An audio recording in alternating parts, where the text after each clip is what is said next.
Hello, welcome to Sideways. Well, it's 0 degrees out here this morning. It's dark and really very cold, but a beautiful morning, just the sort of morning it's perfect to be out recording an introduction for a podcast. And this week we're talking about the negative feelings that sometimes arise in us when we see other people enjoying success that we covet for ourselves. A banana stuck to a wall attracts an eye-watering sum of money. We wonder about good questions to be used in a speed dating scenario.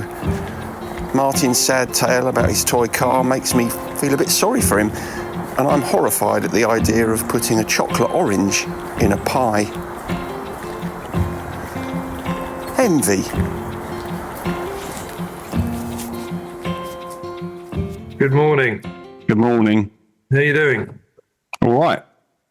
Let's see, Storm Bert is still in full flow out the front. Yeah, it was a bit scary this morning walking amongst the trees. Was it? Yeah, it's pretty windy, isn't it? Yeah, I imagined they were going to tumble on top of me. The dogs would be fast enough to get out of the way, but I'm not sure I would. No, quite. No, it must have been added another element to it, didn't it? Another element of risk, bit of jeopardy. Bit of danger. Yeah, it wakes you up, doesn't it? First thing. Don't go walking amongst the trees today yourself. Not with your knees. No, or without them. Yes. Anyway, I was going to go straight into it. Oh, all right. Yeah, fair enough. Not too much preamble. Okay. If that's the mood you're in, that's fine with me. It is. Yeah. Well, I was going to talk about envy. Oh, okay. Now, this was a recent addition to the list. I'm not sure we put it on, whether it was you or I don't know. Oh, that's interesting. I don't remember putting it on, but I may have done. No, that would be my answer as well. Well, one of us did, didn't we? One of us did, and it's relevant.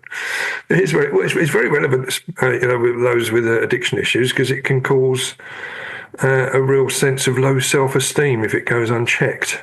Oh, I think it was probably you, and I wish it had been me. I feel a little envious about it. Oh, I like it. I'll go on to say what I was going to say. Oh, go on then. No, you sort of ruined it now. That was passive aggressive. It was, wasn't it? Really? Yeah.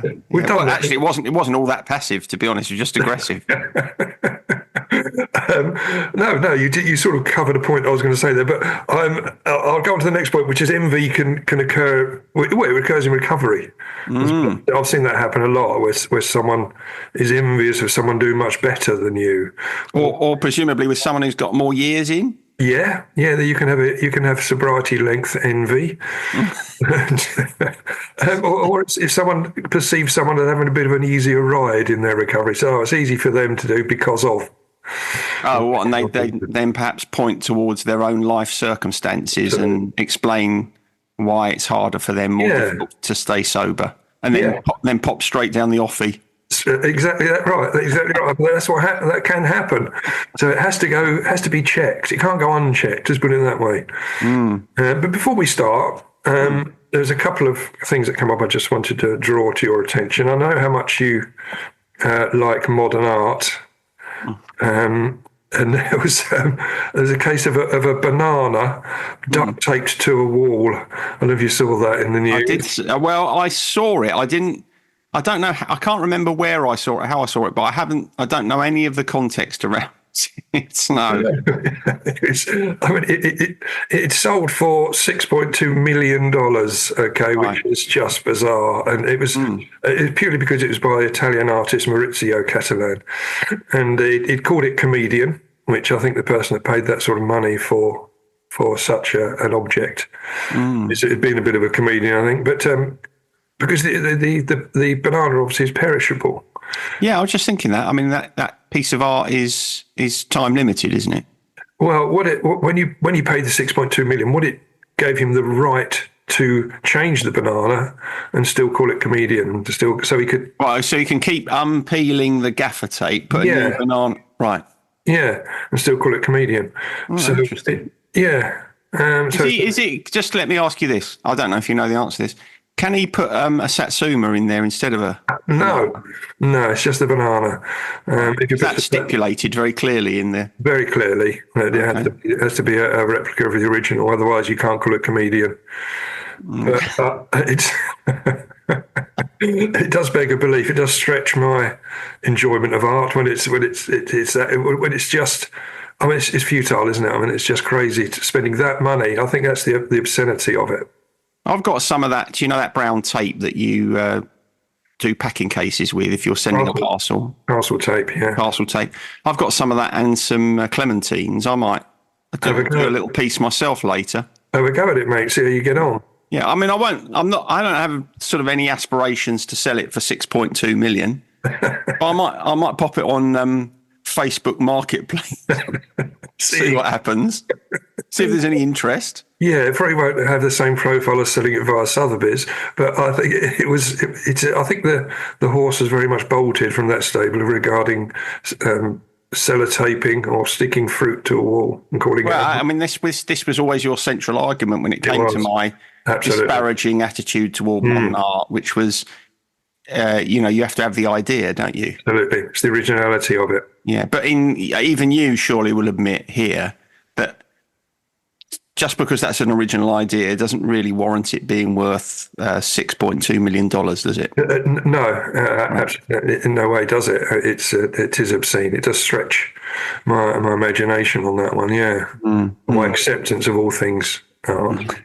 But there we go. Fair play to the person. You can't be envious of the guy that's got the artist who's got 6.2 mil in the bank, can you? No, I don't feel envious toward him. I mean, I imagine a lot of people perhaps would. Yeah, exactly. And I should think there are probably other artists that are thinking, if only I'd gaffer taped a banana to something, I might have been perhaps not earn quite as much money, but I might be a few quids in this morning. Yeah, I think Van Gogh would have thought, I mean, he spent his life poor and he's ever sold one painting in his lifetime. And he had talent and quality, which wasn't rewarded. You're beginning to sound like me when it comes to your discourse on modern art now. No, I'm not. I still think it's an interesting piece. In a sense, yeah, it can't be done again.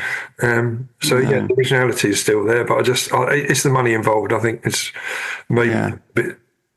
I don't enjoy it so much. Let's put it that way. Yeah. Moving on, there's another little story about a zoo in the USA. Yeah. Who's offering the chance to have a Madagascan hissing cockroach named after you. So now that's more like it. That is more like it. A Madagascan hissing cockroach. Yeah. Okay. So you can you can nominate someone else to have that as well. I think they saw it as you could do it for Valentine's Day. See what I've bought you. Oh, nice. What I've bought you, darling. A Madagascan hissing cockroach after you. And how? What would that set you back? Do we know? We don't know. There wasn't any detail on that.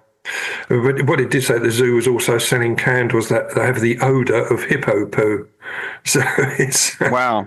So you could really go to town, do both, couldn't you? You could do, yeah. Someone really special. If you got a few spare quid left, after purchasing a banana taped to a wall, taped to something, yeah, you could go for that. So I think so highly of you. I've named a cockroach after you, and here's a candle that smells of shit. Yeah. It's not the most romantic offering available. I'd say I'd venture as far as to say it's a risky strategy for a Valentine's Day. If you want to maintain any relationship, exactly. I think you got to feel you're on pretty solid ground before you start playing around with those sorts of gifts. Yeah. I think you've got to be well down the line. I think, don't you? Not your first Valentine, that's for sure. Yeah, not first date stuff. No, not during the wooing period. I don't think it would come across well. Well, you'd stand out though, wouldn't you? Yeah, you would. Yeah, from the you might mention it at speed dating. If you decide to see me again, this is what you've got in store. You'd be remembered, wouldn't you? Yeah. Have you ever tried that? I've never tried speed dating. Have you? No. Yeah. God, I mean just the thought of it just sounds absolutely horrendous. It sounds petrifying, doesn't it? Yeah. Yeah. Yeah. I mean, I reckon I'd be able to think of stuff to talk about, but as we're kind of on the subject, it would be so random that I think it would be like a tumbleweed would go between us. Yeah, And yeah, be exactly. looking at me as if to say, are you all right? Yeah. Yeah, I mean, the whole thing. I wonder what the success rate is if anyone has actually met their future spouse. I expect they must have done. What would be can you think of a question that you might pose to To the the other person? person. Yeah.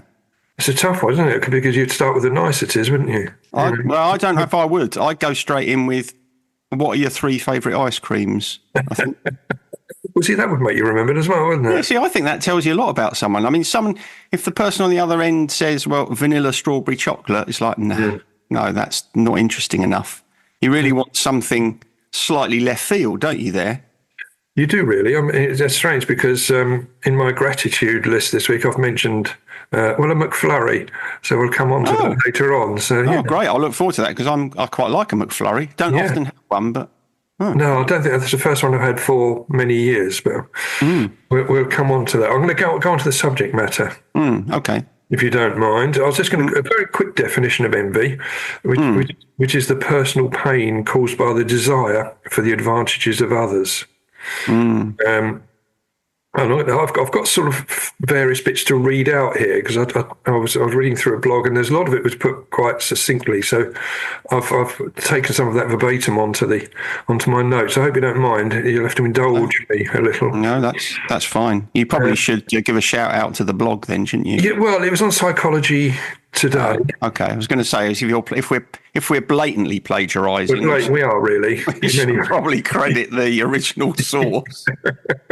Not that they'd ever listen to this, I'd imagine. But you don't know that, do you? You don't know that. What it does go on to say that to experience envy, 3 conditions have to be met. Right? First, we must be confronted with a person or persons with something like a possession or a quality or an achievement that has eluded us. Yes. Secondly, we must desire that's something for ourselves. Yeah. And thirdly, we must be personally pained by the associated emotions, because it's this personal dimension that distinguishes envy from more detached feelings such as outrage or injustice. Yeah, yeah. You'd go along with that, wouldn't you? Yeah, I would, yeah. So probably the sort of feeling you get if you meet someone who's funny. Because I desire that, and I think, I'm like that. But it's funny, isn't it? That's a good one, because I think sometimes we are envious of people that are perhaps the centre of attention, perhaps at a party where they're jocular, they're funny, they're good at holding court. Yeah. And you think it's a quality which you think, lack that. Yeah. So it did, but when I mentioned we were going to do envy, when I sent you a little text, you come back and said you were jealous that I'd written the notes up already. Yeah, you called me up, didn't you? Only because I'd read when I was doing this research, there's a difference between jealousy and envy. Because as we said, envy is the personal pain caused by the desire for the advantages of others. But jealousy is a personal pain caused by the fear of losing one's advantages to others. Yeah, yeah. Or sharing the advantages with others, which you can come across in the workplace sometimes.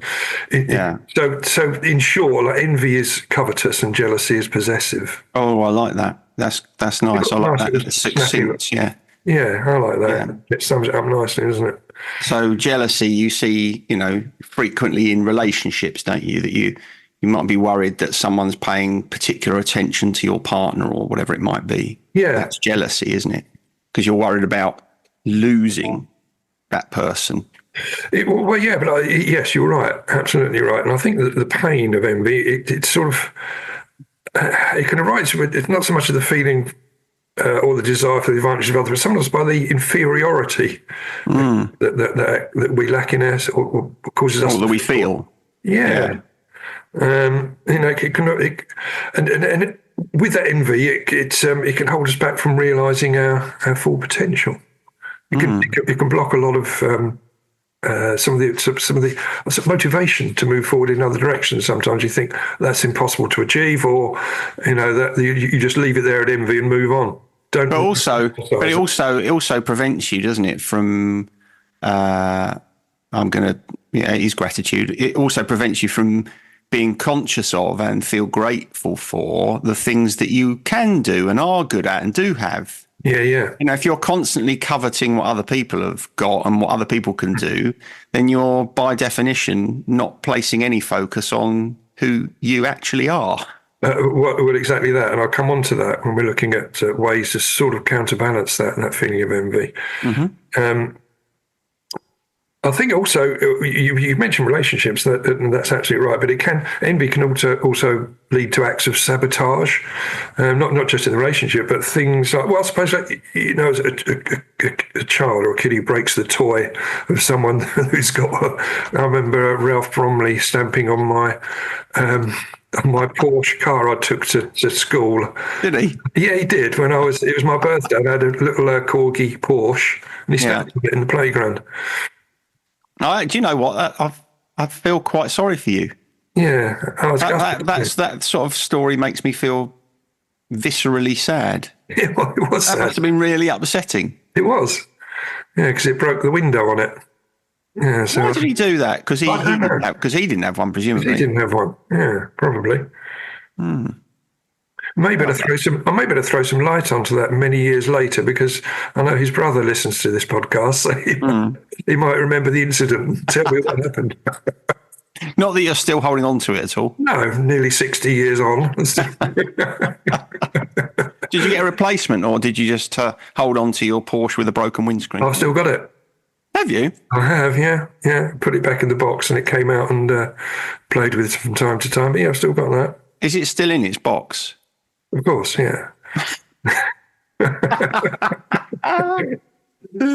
Yeah, all my cars are still in their boxes. Well, no, of course they are.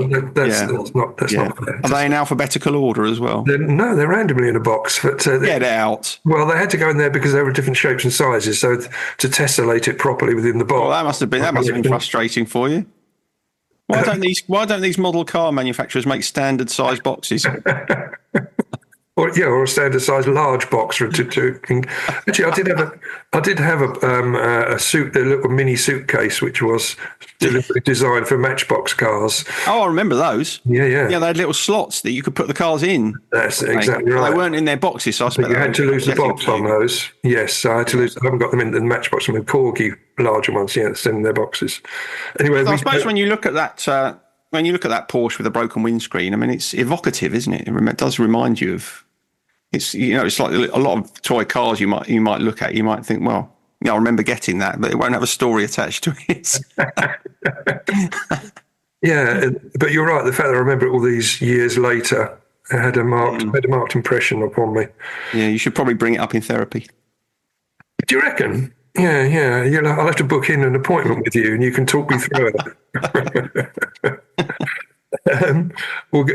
Moving on. Yeah. Again, that distraction was quite painful, really. But you brought it up. I did. Now, also envy. Yeah. It can give rise to mental health problems, such as depression, anxiety, and insomnia, and physical health problems such as infections, cardiovascular disease, and cancer. We are quite literally consumed by our envy, which is a phrase we often use, don't we? Yeah. I mean, anxiety is a very kind of, it's kind of obvious when you think about it, because the more time you spend wishing that you were living someone else's life, the less satisfied you become with your own. And obviously that's going to make you feel anxious, isn't it? Because you're in a sense, you're wishing you were someone else.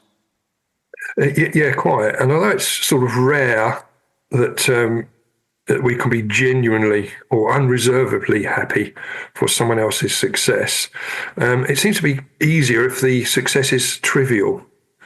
So it's very difficult if someone around you seems to be having an easy ride of things and everything's going swell, to be totally happy for them. I think you also have to like the person, I think, as well, don't you?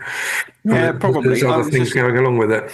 I was just thinking about that. I think the other thing, I don't know whether this is universal, but it strikes me that the other situation in which perhaps it's easier for you not to feel envious is when someone is achieving something or doing something that either is of no interest to you or feels so far away from who you are that it doesn't really matter. No. I don't know. It's difficult to know, isn't it? Because I'm not sure. Don't think I'm a particularly envious individual. I don't think it's a very powerful emotion in me. But with something like art, for example, when I see someone who's really good at art or something creative in that way, I just feel, I feel impressed by it. It's wow, that's amazing. But I don't ever, I'm very conscious of the fact that I can't do that, but it doesn't make me feel envious. And I wonder what that's about. I don't know what that is, whether that's just, as I say, because I don't really feel a great deal of envy, or because it's something that for some reason kind of feels separate from who I am. Do you know what I mean? I do, but I think it's. I know, I wander around art galleries, and I'm not envious of the artists, but it sort of evokes the motivation for emulation in many ways, and I find it a real stimulus that other people are way more talented than I am. Do you feel that your trajectory with regard to envy has changed over the years? Absolutely. Right. I will come on to that a little bit, but okay. No, absolutely. It's a good point. Yeah, and it is linked with certain personality traits that I think have changed in me over the years. So yes, very much so. But I did come across the concept of Schadenfreude. The German phrase, which it literally means harm, joy. And it's when people take great pleasure in the misfortune of others. And apparently that can be used to disguise envy, which is why it was brought up. Right. Okay. Yes. So someone that so you'd be pleased at someone's failure or mishap, and the theory being that there's something about them that you feel envious of, so you're pleased to see them take a tumble. Yeah. And again, I think it probably depends upon your relationship with that person as to whether, because it's quite a strong emotion, isn't it, Schadenfreude? And I do know people that suffer from that or engage with that concept, and it's very unpleasant, isn't it? It's quite unpleasant. It is unpleasant, but it's also, when you think about it, and I guess we've all experienced it at times. I can think of times where I've sort of had a little laugh if someone's, they deserve it. Yeah. But it's not a nice feeling to have. Aside from it being a rather unattractive emotion to feel, it doesn't make you feel good when we think that seeing someone else fail might, give us a little glow and make us feel quite good. It doesn't. It's quite an unpleasant, negative emotion. Yeah, I think you're almost hoping that you're dragging them down to your level. So their self-esteem has been shattered by this misfortune, and then it drops down and perhaps aligns with yours. So it comes from the same root cause. Yeah, I mean, it's like you said a long time ago. You said it more than once. This kind of, when you're in the midst of your drinking, you didn't want to see other people happy because it reminded you of the fact that you weren't happy. And you'd rather they were miserable. Yeah. And of course, what you're losing there is the ability to say, well, I need to change myself so I can be happy like them. Absolutely right. Yeah. So that's a very, it's a very counterproductive emotion in that sense. It is, and very relevant to what we discuss on our podcasts. So just sort of keeping a lid on envy, it's not easy. And the example that came up in the research was when you envy someone or a friend if they've got, for example, like a luxury car. We can ignore or heavily discount all the efforts and sacrifices that have gone into affording and maintaining it. To say nothing of the risks of owning it and inconvenience of owning such a car. It can be quite tricky, but the backstory isn't. We discount that. Or someone in a luxurious house, for example, you may think, oh, God, that's such a beautiful house. Oh, I see what you mean, yeah. And they could have worked really hard to get there and deserved it. Yeah. So we don't look at the backstory that they may have come. It might be a rags to riches sort of scenario. Yeah, I'm just, the reason I'm sort of hesitant is because I'm not convinced that would necessarily stop someone feeling envious, even if they did feel envious.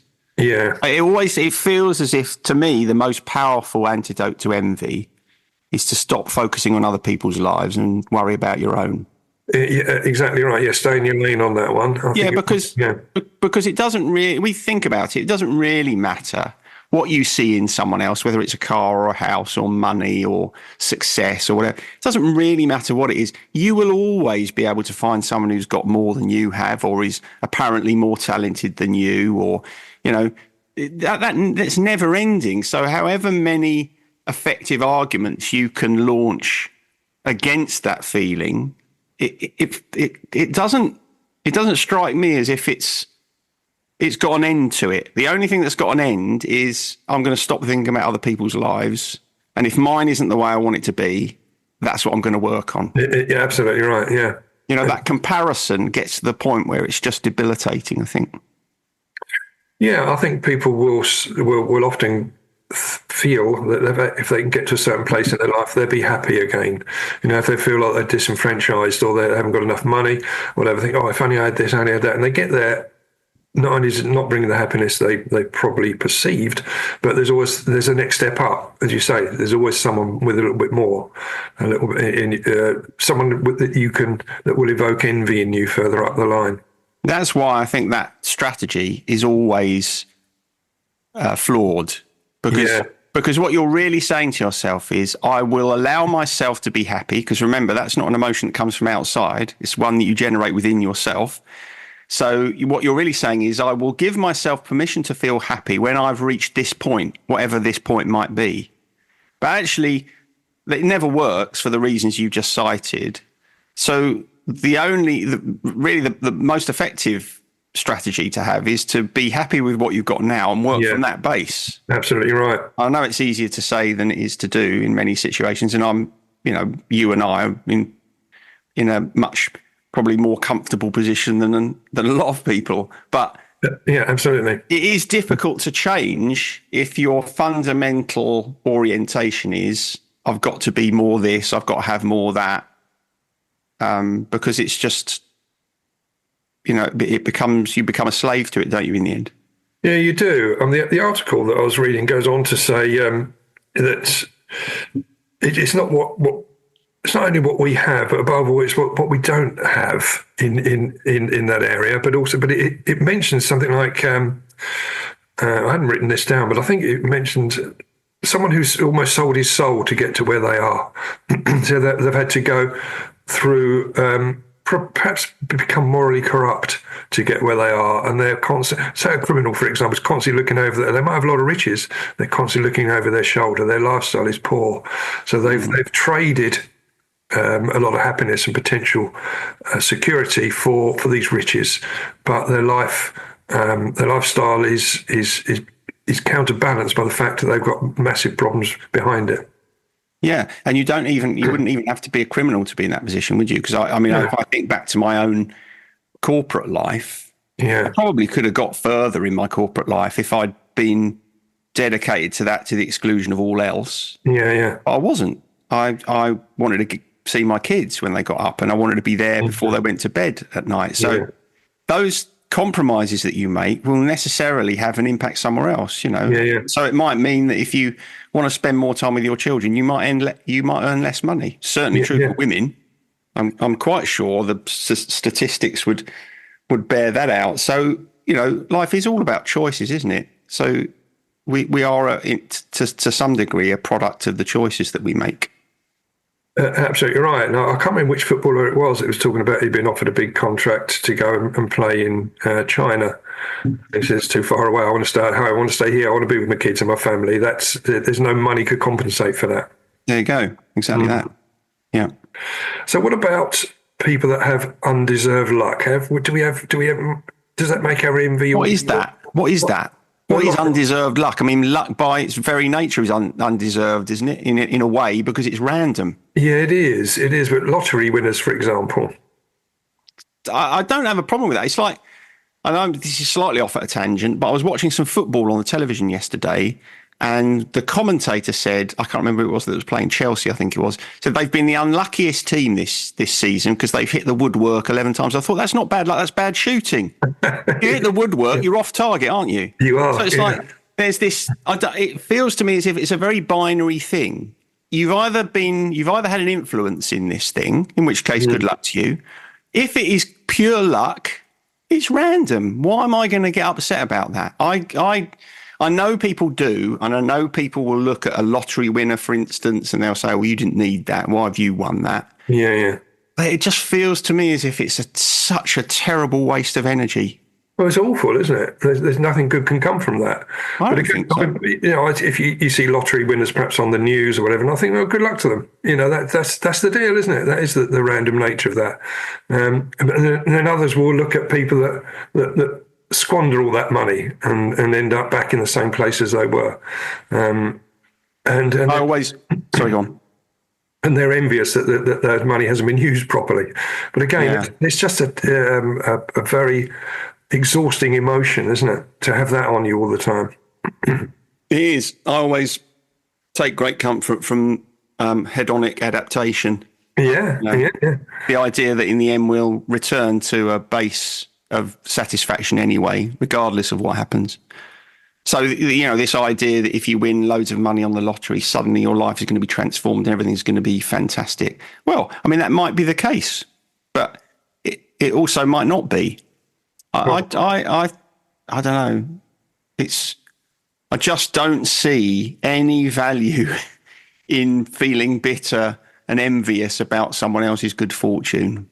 No, I don't. But it's surprising how often it does manifest in other people. Yeah, it is. I'll give you an example of that. A chap I used to work with, we used to discuss, when we were listening to radio, royalties that musicians get. And I think that we were listening to I think it's probably the news around about Christmas time, and they're saying on Noddy Holder he earns about 800,000 a year from repeat royalties. And the guy I was working with, he's sort of, that's outrageous, and he was quite envious about it. And it's something that he had mentioned before we'd listened to that broadcast, but he also mentioned it afterwards as well. It's this, he didn't see that it was fair, and I was saying, well, good luck to them. That's the deal, isn't it? That's the contract they sign. It's good fortune for them. Shouldn't be envious at that. Yeah, for a start, I don't know Noddy Holder. I'll never meet Noddy Holder, I'm quite sure. His life does not impact mine at all. So why would I care about how much money he's got? I mean, I might as well care about some person I don't know in Bearsted who's a multi-millionaire that I've never met. I mean, it's ridiculous. And the other thing is, if you're going to get into a fizz about royalties around Christmas songs, someone should write a bloody better one that gets played every year, then, shouldn't they?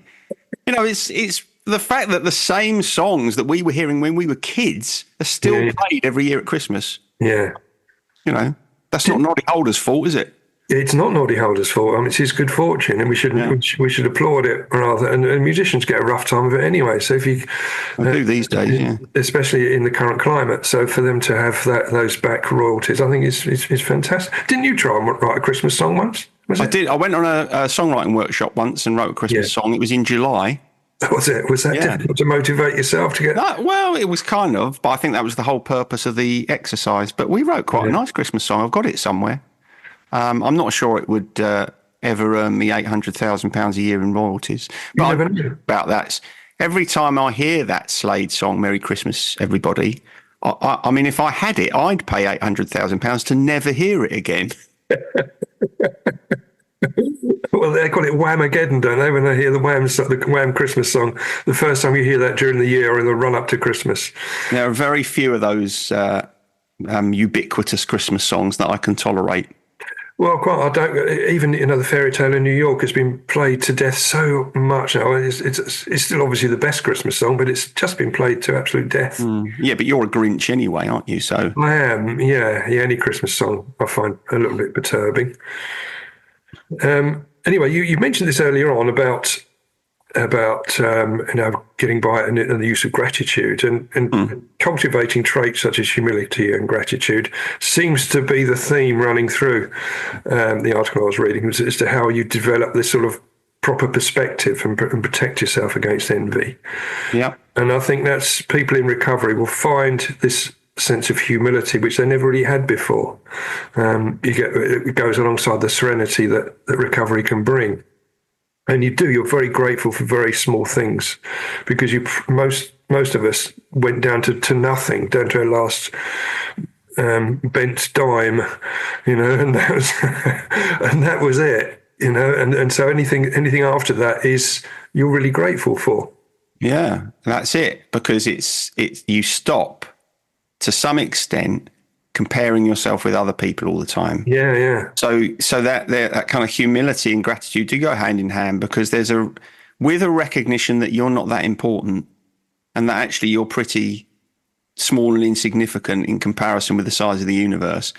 Yeah. It's an enabler for gratitude. Yes. It's like, if I realise that I'm not really very important, that life and the world doesn't revolve around me, then I can start being much more grateful for the things that I have got, and I'm not worried about someone else earning £800,000 a year for a crappy old Christmas song that I never want to hear again. That's right. I mean, in the end, I think envy is a question of attitude, isn't it? Definitely. When we come across someone who's better or more successful, or perceived so, we can react with joy and admiration, or we can or indifference, or we can act with envy or emulation, as I mentioned earlier on. Yeah, if you've got a terrible garden with nothing nice growing in it, but you spend all of your time staring over your fence at the neighbour's garden that looks beautiful, that's envy for you, isn't it? It's like, stop looking over the fence and start working on what you can control, and then perhaps you won't feel quite so envious. That's right. Don't do it today, though, because it's quite windy and the fences might fall down. Yeah, you might get clattered. I don't expect Capability Brown to be out doing gardens today, that's for sure, even though he's long dead. Yeah. I'm just going to sort of round up here just by quoting, again, just a little paragraph, if I may, from the blog. Please do. Unlike envy, which is self-defeating, emulation enables us to grow and acquire the advantages that would otherwise have incited our envy. In the Rhetoric, Aristotle says that emulation is felt most of all by those who believe themselves to deserve certain good things that they do not yet have, and most keenly by those with an honourable or noble disposition. No, yes, you've got to throw a little bit of Aristotle in from time to time. Got to, haven't you? Yeah, I mean, that's essentially saying just work on growing your own self. Don't worry about other people. Exactly. And if Aristotle... Take what you can from what you're seeing in other people, learn from it, and make your life better as a result. I mean, what's wrong with that? Sounds great. Well, I do, and I understand your interpretation rather than Aristotle's rather grandiose way of looking at it. So he was a bit verbose, wasn't he, Aristotle? He was a bit verbose. Of course he was. He built his whole career around it, didn't he? But just something, in other words, whether we react to envy with emulation or all these other negative emotions, it's all about a function of our self-esteem. Yeah. And that's the bottom line, isn't it? That's the reflection on it. Someone that's showing that at any level of envy, it's because their self-esteem is poor. Yeah, and if you want your self-esteem to be better, you need to do something about being able to be more accepting of yourself, and then using that as a base from which to make the changes that you want to make. That's a nice way to round up that particular part of the episode, I feel, which sort of leads us on to the conundrum feature. I remembered to prepare one this week. You did? Okay. I don't know if it's not particularly relevant. Well, no, I don't think it is particularly. Well, probably it is relevant actually to envy. So here's my question. Okay. You know, at the end of the day, in some supermarkets, they reduce items and they put little stickers on them, don't they? Yeah. So here's what I want to know. Is it okay to loiter around the shop staff while they're reducing items so you can pick them straight up off the shelf as soon as they've done the reducing? I don't like it. I wouldn't do it. What, you don't like doing it, or you don't like seeing people do it? Both. Both. I think it's a little bit like... you may have seen it. We've gone to a boot fair and someone's pulling into the field with their car full of stuff, and people swarm around it to try and get in there first. I'll never engage in that activity. I think it's horrible, and I don't like it. It's very self-serving and selfish, and grabbing. I don't like it either. It is, yeah. I think that that scrummage, especially if the poor girl has got or boy has got their gun out, their meta gun, whatever. Got their gun out. Well, we've got them guns when I worked in the supermarket. Yeah, that's true. Yeah. Getting on the pricing gun. And the pricing gun, yeah. So you put that on and they're putting the new yellow stickers on, and people are sort of breathing over their shoulder. And I think that's terrible. Yeah. But and they're sort of nicking it straight off the trolley, as you say, just to get a few extra pence off. That's good. So I'm glad you feel like that, because haven't experienced it for a while, but whenever I've seen that in a supermarket, it really makes me, I think, oh, that's such distasteful behaviour. Yeah. I wondered if I was just being unnecessarily judgmental. No, but it's nice to hear that you're being similarly judgmental. Yeah, if I see a swarm of people, I deliberately avoid it.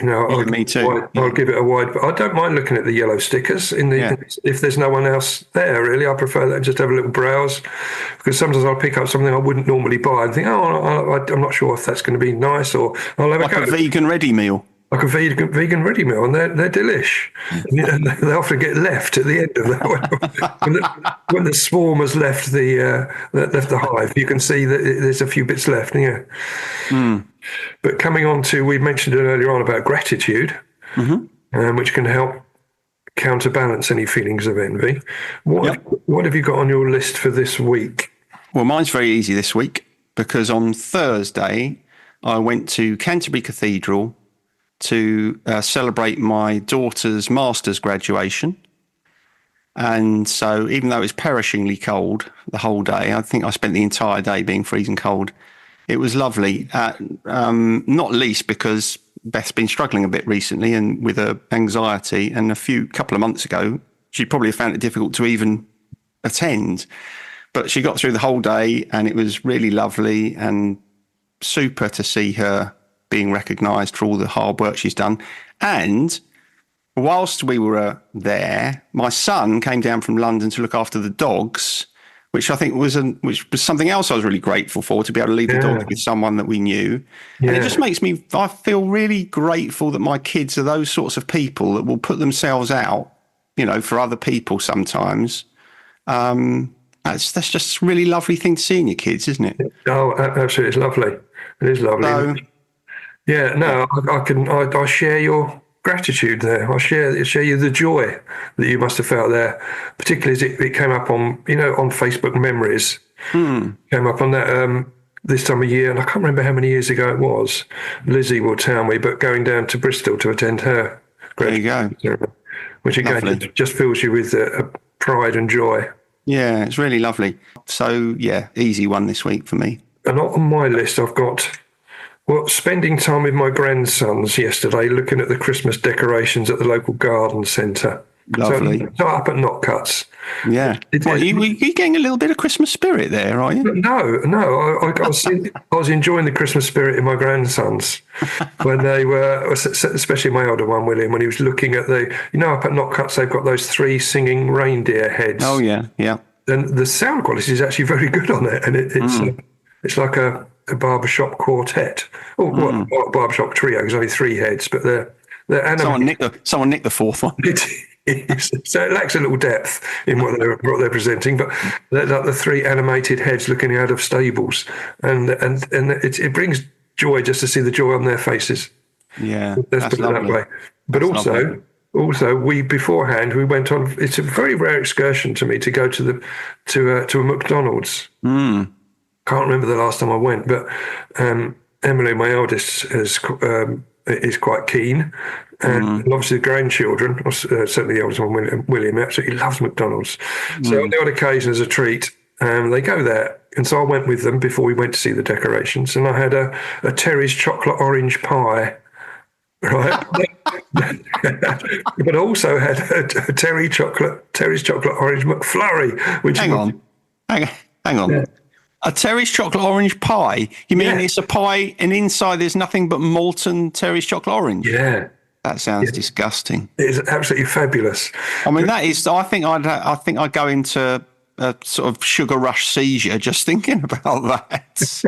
Yeah, it was probably one of the most unhealthy meals I'd had for a long time. So it was a Big Mac meal, a chocolate orange pie, and then a chocolate orange McFlurry. I'd be happy with the McFlurry. McFlurry's nice. Now, here's an interesting thing for you, and this is, I think, I wouldn't say it's unique, but it's unusual. When I have a McFlurry, I don't want any bits in it. I just want the ice cream. That is unusual, really, because that's the whole concept of a lot of the flavours, isn't it? I don't want the bits in it. That's annoying. I want the nice, smooth. It's about the nearest you can get to what we used to be able to get from Tony Bell and Mr. Whippy. In the ice cream van, isn't it? Yeah. You can't really get that anywhere else now, and so I don't want any bits festooned, across my ice cream. You're a traditionalist, and I can understand that. I am, but if pushed, I can imagine a Terry's chocolate orange McFlurry must have been quite nice. Yeah. So that sounds like a very nice family day out. It was lovely. It really was lovely, yes. No, there was something. I've got a feeling, before we go on to the last bit of the best-selling singles, I've got a feeling there was something you...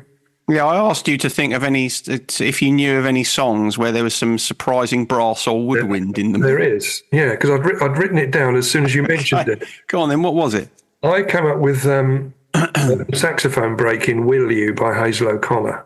Oh. Which is... Okay, yes, that's quite good. Yeah, it's surprising if you haven't heard that. It's surprising because it takes up... It cuts in at the halfway mark and it takes up the rest of the song. Yeah. And it was played by a guy called Wes McGugan, who I had the fortune to meet, actually. He lived down in Hastings, and we had a mutual friend, and we were just walking along the street in Hastings one day, and we stopped and had a chat, which is nice because he lost some of his fingers with a chainsaw accident, which stopped him playing the saxophone. Oh, blimey, yeah, I imagine it did. So he was a co-writer of Will You, and so I'm really pleased when he still gets the royalties from that. You're not envious then? No, I'm not. I think he deserves all the royalties that come into his coffers, which is for that great song, which I probably not a great amount these days, but it was such a beautiful song. No, I haven't heard that song for a long time, but that is a good pick. I thought you were going to say the saxophone solo in Blue Gazebo. That was good. That was good. That was probably less well known by the listener. Yeah, exactly. Very good. Yeah, that's good. I'm glad we've closed that particular circle. Yes, I am. Did you have one, or did you just give me that? I only had that. I only had the "Shine On You Crazy Diamond" because that's what it made me thought of. It made me think about it, but I haven't really thought of any others. I've been waiting for yours. I might find another one, but I can't be sure. You can't be sure. I'd be interested in woodwind turning up in a rock song. Some clarinet or oboe or something. That'd be quite good, but not discovered. Flute, obviously not Jethro Tull. But what was their Christmas one? That was awful, wasn't it? The Jethro Tull Christmas. Oh, yes. What was that one? I know they do trot it out from time to time, but I remember thinking what, Solstice Bells, was it? Something like that, isn't it? Yeah. Got to have a look now. Go on, you carry on talking and I'll find it. Okay. Because the next part of the last bit of the episode is really just about the best-selling singles. We indulge ourselves a little bit in a little bit of a quiz, don't we? Yeah, it was called Ring Out Solstice Bells. I'm quite pleased with myself. Ring Out Solstice Bells, yeah, dreadful. It's actually on. No, it's not dreadful. It's a lovely song. It's on the album Songs from the Wood. Let me bring you songs from the wood. That one. I can see why it would appeal to you, but I've got that album. It's great. Anyway, let's go. Stop laughing. There's nothing funny about it. Okay, we'll move on to the best-selling singles in the UK of certain years, alongside the FA Cup winners. So we do indulge ourselves a little bit. The only time we talk about footy and music, which is two of our great passions. Yeah. So we're doing 77, 87 and 97 this year. So 77. Best-selling single of 1977. And again, if I give you the artist, which I can do, because to just guess it out. Yeah, okay, so at least give me a clue, even if you don't give me the artist. Because if I give you the artist, you'd know straight away. Give us a clue then.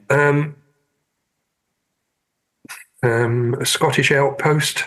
Blimey. Was that the name of the band or something? No, it had bagpipes in the track. Oh, was it Mull of Kintyre? Yes, exactly that, yes. Mull of Kintyre. Crikey, 77. I wouldn't have put it. I don't think I'd have ever got that. 77. Mull of Kintyre. By? Wings. Wings, obviously, yeah. Yeah. Okay, good. 77. Do you remember who was in the cup final that year? I don't really, but I've got. Was it Manchester United? Yeah. I think they won, didn't they? They did. And did they beat This is tricky. Was it Newcastle or Liverpool? It's Liverpool. They beat Liverpool, yeah. Okay. And the score was 2-0. It was 2-1, but I'll give you 5 points for each of the finalists. Lovely. I'm quite pleased with my 1977 performance, if I'm honest. Am I going to give you 5 points for wings as well? Yeah, I think you probably are. Yeah, I think you are. Yeah. So 1987. All right. Oh, this is tough. I find the 80s really difficult, which is odd, really, because that was my musical decade. Yeah. 87. It's a solo artist. It's a guy. Female. It's a guy. Oh. And he's had a bit of a resurgence recently over the last few years where he went missing for a long time. He did nothing for ages and he's come back and he's quite hip again now in many ways. Was it Astley? Yes. Was it Never Going to Give You Up? It was. Wow. It was. So I'm going to give you 5 points for each of those then. Lovely. Yeah. Excellent. That's Rick Astley and You're Never Going to Give You Up. Yeah. Great song. You normally do a little burst of it at this Never point. going to give you up. That's Never it. going to let you. Now, here's the thing. I don't know if this is a factual story about Rick Astley or not, whether it's sort of an urban myth. But I'm sure I heard once or read once that his second album, the masters of his second album, were left in a taxi and got lost. Yeah, that rings a bell. But then I remember when I first heard it, I thought, cool, that's a bit dramatic. But then when I think about it now, I think surely there wouldn't be only one copy of the masters and he wouldn't be taking them in a taxi. What's going on there? So I'm going to research that. I'm going to, for all of you out there wondering whether Rick Astley's second album did get left in a taxi and lost to the mists of time, I've got your back. You're going to research that and we're going to research it for you and let you know whether that's the case. Yeah. I'm going to jot that down on my pad so in case you forget. Yeah, I won't forget. Rick Astley, Lost Tapes. Lost album, yeah. Lost album. Okay, where do we get? Yeah, so 1987. This was quite a tremendous cup final this year. Was it Tottenham? Yes, it was. Coventry. That's it. Well remembered. Two very.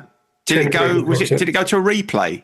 No, it didn't. Oh, was it? It was either 3-2 or 4-3. 3-2, yeah. Oh, I'm on fire this morning. Yeah. Done well with 87 then. Yeah, you have. What about 97? 97. This is quite a strange one, really, because it's, if I'm right in this, which I'm pretty sure I am, it's the second time it was a hit because of a certain event. Give me a clue then. So I may be wrong here, but it's a solo artist again. Yeah. And it was one of his big hits that then he rewrote and changed the lyrics because of a certain event that had happened. Oh, I was going to do Elton John. Oh, Elton John. Oh, it must have been Candle in the Wind then. Yeah. Oh, yes, of course, because Diana, Princess Diana died, didn't she? Because my dad died that year. 97. Yeah. Yeah. Oh, yeah, Candle in the Wind, yeah. Candle in the Wind. So that one became the biggest selling single of the year. And then the cup final. Well, I've got no clue, 97. No, one of the teams in the cup final was, they're not a top team anymore. I think they're a championship. Bolton. No, for a short period of time. Similar sort of thing to Bolton. Portsmouth. Similar to Portsmouth. They had the Silver Fox playing up front for them. Middlesbrough. That's it. Yes. Middlesbrough. Middlesbrough v Liverpool. They lost to Chelsea. Oh, Chelsea. Oh, what was the score? 1-0. Yeah, 2-0. 2-0. Okay, so I failed there, didn't I? Really? You did. 40 points I'm giving you there, which is that's pretty. I'm regardless of the points, I feel pretty good about my performance this week. quite a haul. Yeah. Yeah, I think I felt confident with my performance. I'm pleased. Yeah, I'm not envious of you. Well, you shouldn't be. You had the answers. Exactly. Yeah. So we've done a full hour there. Well, yeah. Actually, you cut a lot of it out, I'm sure. I probably won't because we don't want to shortchange people. Now we're only here every couple of weeks. Every fortnight. Yeah. So there's a long episode of rubbish. Yeah. Okay. Good. Well, then by the next time we send an episode out, we'll be getting near to the festive season, won't we? We will. Yeah.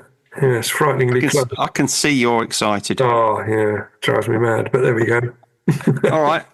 See you soon. See you later. Bye. Laters. Bye. Sideways was created by Graham Landy and Martin Pankhurst. If you want to read more about our work or sort through the extensive archive of past episodes, just visit grahamlandywellbeing.co.uk/sideways-podcast. You can follow us on Twitter or Facebook or Instagram at Sideways Podcast, and you can email us if you have a question or if there's something you'd like us to cover. But most of all, we want to tell you how grateful we are that you come and listen, and we ask that if you've enjoyed what you've heard, that you spread the word. And we'll see you next week.